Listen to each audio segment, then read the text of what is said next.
కన్నోళ్ళ పేరు నిలబెట్టాలని నేను కలిగి నోరిండ్లల్లా కష్టాలు పడితేనే కలిగి నోరిండ్లల్లా కష్టాలు పడితేనే ఆరళ్ళ మీద ఆరాటమాయే అడవిలో సీతమ్మ వనవాసమాయే అడవిలో సీతమ్మ వనవాసమాయే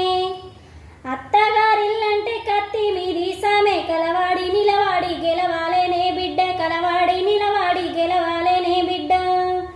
బాధలెన్నొచ్చినా భరించుకున్నానే భర్తే భగవంతుడని నమ్ముకున్నానే భర్తే భగవంతుడని నమ్ముకున్నానే కలిగి నోరింటికి నన్నిచ్చినావా కంటి రెప్పల వడ్లు దంచుతున్నావా కంటి రెప్పల వడ్లు దంచుతున్నావా తిన్నది తినంది కన తల్లి కెరుక ఆర్షి కట్టము చెప్పే అత్తాకే మెరుక ఆర్షి కట్టము చెప్పే అత్తాకే మెరుక పుంటి కూర తిన్న నాది పుట్నిల్లు తవిటి కుడుములు తిన్న తల్లిగారిల్లు తవిటి కుడుములు తిన్న తల్లిగా